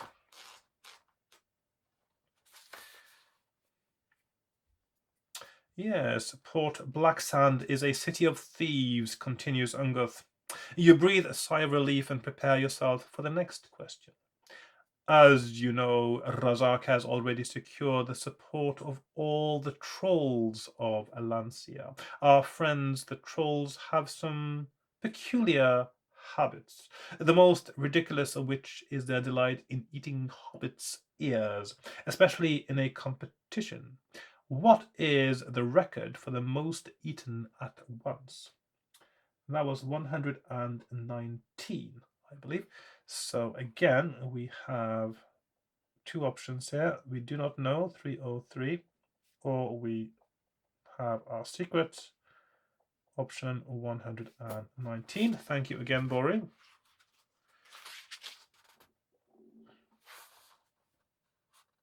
Stupid trolls, but we need them in the short term. Although Razak will no doubt dispense with them when he has conquered Alancia, they are merely servants to tend the Gargantus which Razak has reared and will use to spearhead his army against the forces of Alancia. You think of the white horn hidden in your robes and gulp and look away, hoping the skeleton lord does not detect your guilt. Anyway, continues Ungoth, what I would like you to tell me is this. What number does Razak tattoo on the arms of his zombie tunnelers? That's 5, so I know there's 2. So you do not know 291, or you have secret paragraph 5. So there's a lot of sort of anti-cheating stuff going on in this book, which is fascinating. It will not be long before Razak raises all the dead of Alancia to fill his army's ranks with zombies. It will be a great day. I am beginning to believe you, but I will ask you one more serious question, says Ungoth, rising from his throne. How old was Razak's father when he died? If you know the answer, turn to the number that was Tamal's age. If you do not know, go to 303. So 303, which of course I had before there as well. But I know his age. He was 108. So secret paragraph, again, 108. Yeah, I don't need to double check that. I'm quite certain that was the number. Yes, that is correct, says Ungoth. I will now let you enter the crypt. Go through the granite door. You know the combination, of course. almost unable to walk due to nervous expectation, you walk over to the granite door. You see a row of 9 metal rods, numbered 1 to 9, protruding from the wall. If you know which 3 to pull, turn to that number. If you do not know, turn to 291 again. So, again, we have secret paragraph. To go beyond a granite door, pull the numbers 184. That is a lot of clues used in one go. That must be a record, I think, for the number of clues needed in one row. It's 1, 2, 3, 4, 5. The huge granite door slowly slides open and you are hit by a gust of cold mist.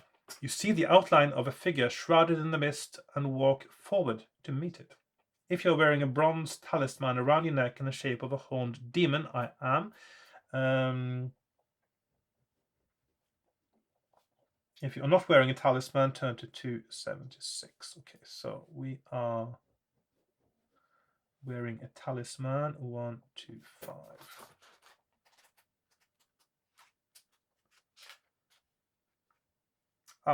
In this case, actually, I remember when I picked up his talisman, I thought, I'm not sure if this talisman is a good idea. In this case, you are not supposed to have the talisman. So, of course, having saved my game, I'm going to go back and not wear it the next time. Because if you recall from an episode or 2 ago, I was quite sort of a bit squeamish about picking it up, thinking maybe it was a dodgy item. The figure steps slowly towards you and you set eyes on the hideous face of Razak. A twisted smile spreads up on one side of his deformed face when he notices the horned demon hanging from your neck. I am pleased you are wearing a talisman of chaotic evil. You are indeed a true servant, he says in his sneering, guttural voice. Kneel. You find yourself unable to disobey his command and you drop to your knees. You cannot raise your arms to take off the talisman. You can only watch as Razak steps forward, places his skeletal hand on your face and drains the life from your body. You are now a zombie in his service, and all is lost. So, the end. So, again, that means I need to go back onto my map now and find out where was that talisman. The one I thought probably was dodgy, and I don't think I made a proper note of it actually on my map, did I?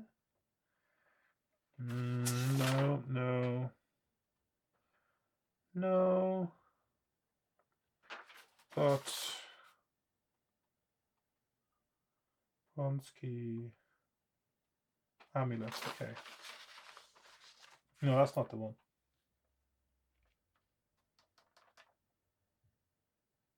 Is that the one? Hang on. Let's see, 202.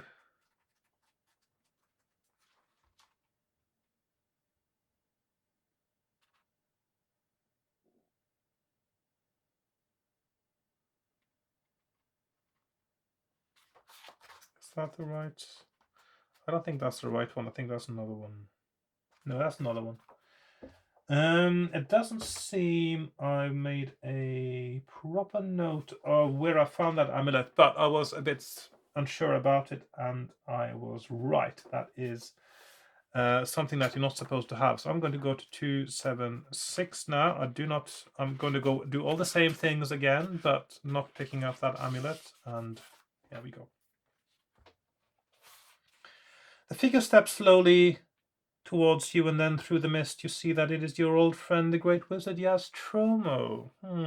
Hello, he says in a jovial voice. You didn't expect to find me here, did you? If you're wearing a gold ring set with an iridescent jewel, turn to 326. Did I not have a gold ring? This is the problem with... I did find a ring. Was that a gold ring? With a jewel? I did find a gold ring from the golem.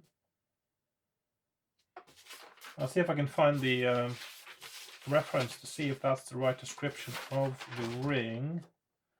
And where was the golem again? It was down here somewhere, wasn't it?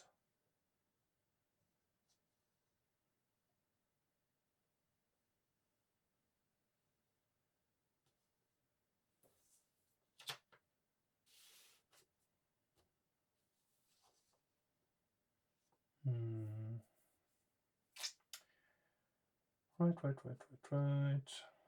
Sanity. Blonsky.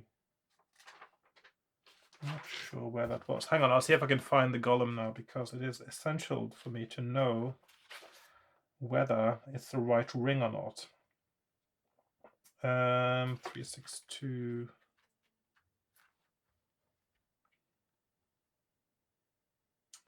A gold ring set with a large jewel.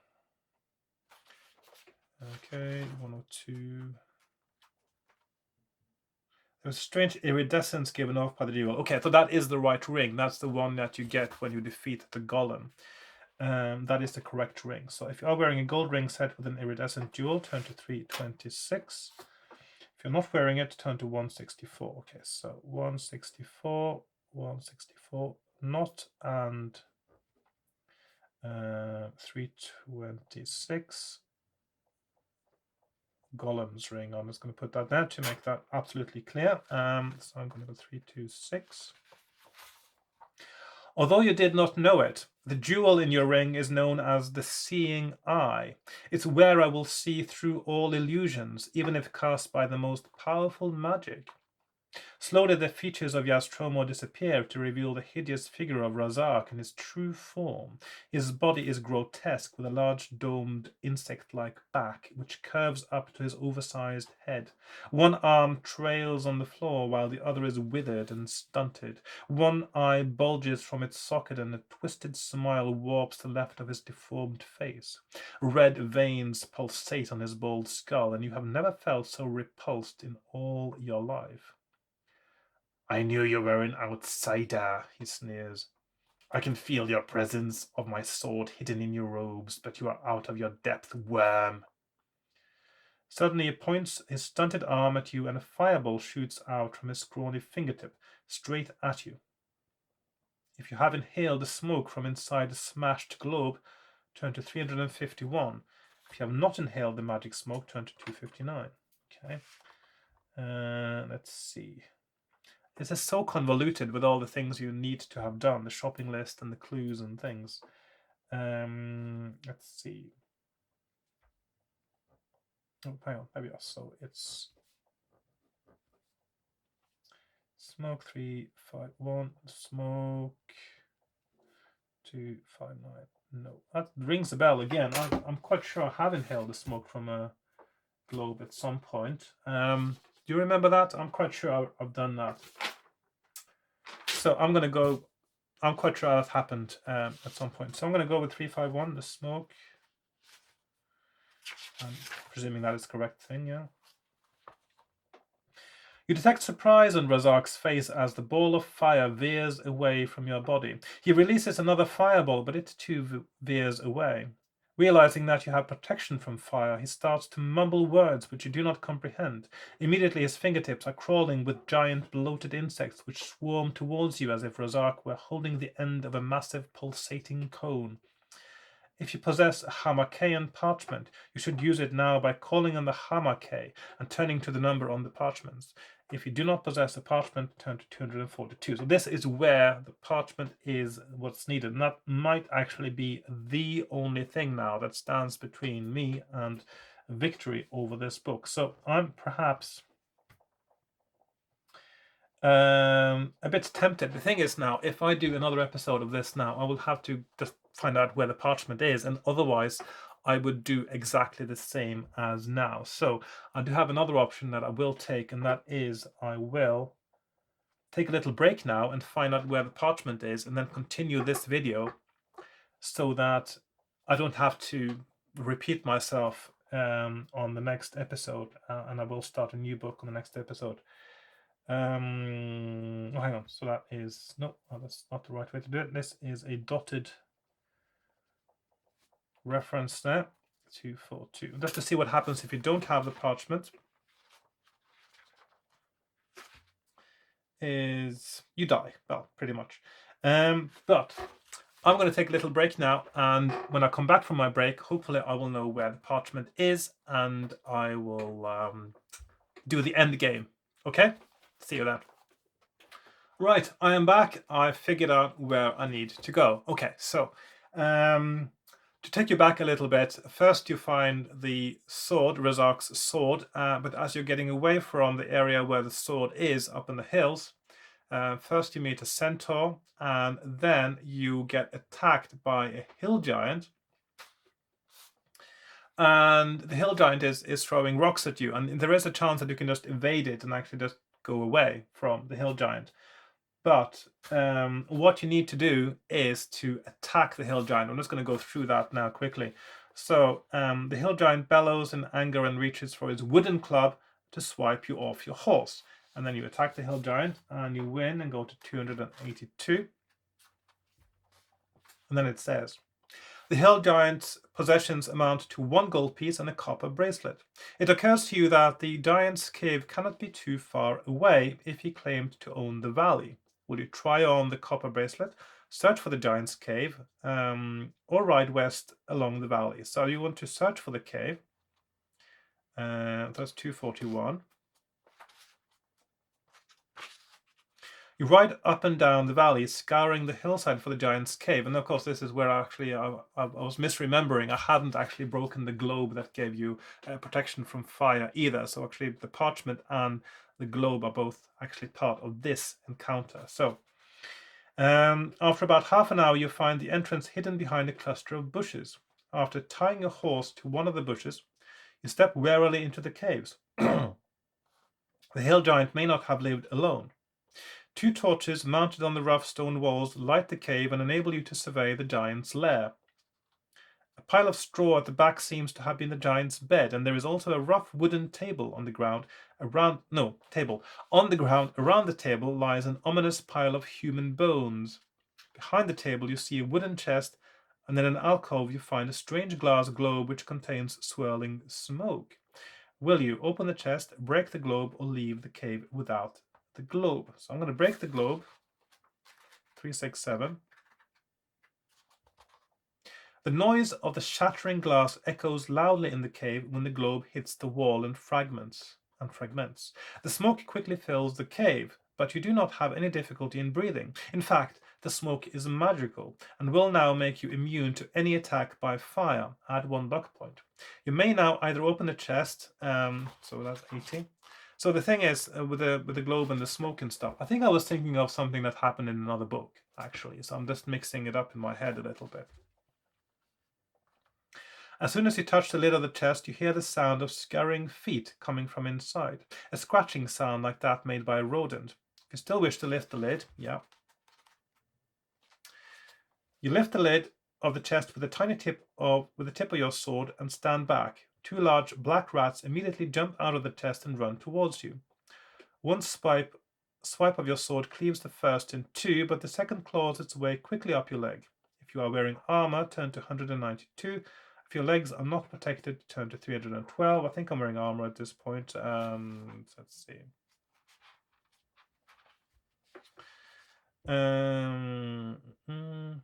Unable to grip the armor, the rat falls off your leg and you kill it quickly with your sword. You walk over to the chest and look inside. The chest contains 2 well-gnawed skulls and a small metal box. You take the lid off the box and find an old piece of faded parchment with something written on it in a language you do not understand. At the bottom of the parchment you see the number 66. You soon tire of trying to read the parchment and decide what to do next. So there we are. So that's where you pick up the parchment and also where you get the globe. So now let's fast forward again to the end game. So we have inhaled the smoke from the globe, and that protects us from the fireballs of Razak. And then we have the information from the parchment, which tells us how to protect ourselves from certain spells to do with insects and things like that. So we want to go to paragraph 66. The Harmachaean spell is cast and an invisible barrier forms around you. Hundreds of stinging insects fly into the barrier until a dark dome forms around you. But, frustrated by your unexpected defense, Razak dispels the insects to use even more powerful sorcery against you. If you are carrying the Defender, turn to 271. I am carrying the Defender. That is the name of a shield I found, I think. I don't think I actually put the name of the shield, but I put it's a shield that is magical and gives you +1 skill in combat. So we have let's see, defender, which was 271, defender, or not 209, not 271. You see a flash of white light as a jagged bolt of lightning blasts from Razak's fingertips, but instead of killing you instantly, the lightning is drawn to your shield and is harmlessly discharged. Even on Razak's deformed face, you can see a hint of worry. He hesitates for a second, and seizing your opportunity, you rush at him with your own sword. Ignoring the blows of the sword, his only concern is to touch you with his fingers. Razak skill 12, stamina 20. If Razak wins 2 consecutive attack rounds at any time during combat, turn to 14.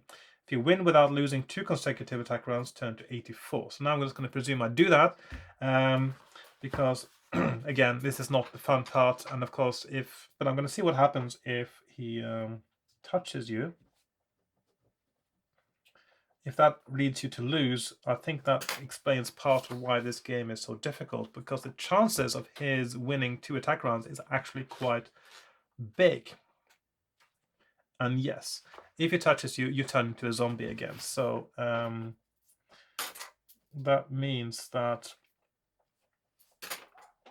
this is one of those places where losing the whole game is really easy and you just have to go back and do it again. And that doesn't really make it more fun, because at this point, you've done everything else right, and you wouldn't want to start over again from the beginning to get to this point again. I mean, you wouldn't genuinely want to go back and do everything again. So it's one of those things that can actually take the fun out of the game if you follow it and play it properly by the rules. So yeah. So we're going to win that battle. I'm not going to roll it out because it'll just be rolling and rolling and rolling. Not very exciting for me. You know what you have to do to completely destroy the necromancer. You pull the white horn from your robes and plunge it into Razak's chest. A soul-chilling scream breaks the silence of the crypt, and within seconds, nothing more than dust lies on the floor where Razak had fallen. The mist falls away, and you see the great stone sarcophagus in which Razak lay for over 100 years. If you wish to look inside the sarcophagus, turn to 390. If you would rather leave the crypt as quickly as possible, turn to 233. And this is, of course, where you can get caught out. In order to survive this, you have to leave the crypt now. So, otherwise, you will turn into the new custodian of the sword and a zombie after all. So I'm going to 390, 233. So leave or search. I'm going to leave right away. 233. As you make your way out of the crypt, you hear a rumbling sound and small stones and dirt fall from the ceiling. You realize that the tunnels are about to cave in and you must run for your life. If your current stamina is 6 or higher, turn to 400. If your current stamina is less than 6, turn to 58. So again, you can actually die here if your stamina isn't up to it. So it's like so, 400. And that is stamina 6 plus, and 58 stamina 5 minus. So there we go to 400, and it says you reach the steps leading out of the fissure just as the tunnels start to cave in. You run up the steps and are greeted by Boris, Sim, and Jastromo. I thought you start but collapse from exhaustion before you can finish the sentence. When you wake up, you find yourself in a comfortable bed with your 3 friends sitting in chairs at the end of it. Well done, says the wizard with a great smile. You did it, and as promised, you have not turned into a skeleton. But it was close, mind you. I was terribly worried when you collapsed by the fissure. It was with some difficulty that I neutralized the power of Razak's sword and took it from your grip. It is now buried under tons of rubble and rock at the bottom of the fissure. And that should be the end of that. Come on, get up. It's time to start celebrating. And celebrate you do. So, Right, I do apologize, of course, for having had to cheat so much in this one, but as you can see, it is really, really, really, really difficult to do without. And still, even if you remove all the random elements, all the dice rolls, all the combat from the equation, it's still quite a difficult book to win because you have to find all the necessary items, all the clues that you need to go through with this. And overall, I think this is actually a really well-made book in terms of as a puzzle. If you, of course, if you ignore the difficulty level of all the dice rolls that you need to do in order to do it according to the rules as laid out in the book. But the book doesn't play fair. You didn't need to make your own rules to make it as fun as possible for yourself. So I'm going to, so I know the way through this book now. I know where to find every single item and clue that are needed to win the book, and so I will next time I will start on a new book again, which is, we're going back in space, it looks like, in the slightly strange cover illustrated Sorcerer. It'll be quite refreshing, I think, at this point to go back into a sci-fi setting. I think the sci-fi titles, they do actually liven things up a little bit by breaking with all the high fantasy stuff that you get exposed to a lot, and of course it's nice to get a break from that. So yeah, I hope you enjoyed this episode. I do apologize that it was a little bit sort of hodgepodge, especially in the beginning when I had to fast forward a little bit. First backtrack, of course, and then fast forward. And of course, I do think it's a little weakness in the consistency of the narrative that you have to do an evil deed to win. Doesn't that mean, in a sense, that evil prevails in a way as well? If good people have to do evil things to defeat evil, doesn't that make them evil? Okay. So be it. It has happened in other books too, of course, in Masks of Mayhem, and of course in A Rebel Planet as well. There are moral inconsistencies. Anyway, thank you very much for watching. I hope you enjoyed this, and if you did, please like, share, comment, subscribe, join me on Patreon, buy me a coffee, etc., etc., and I will see you next time. So goodbye for now.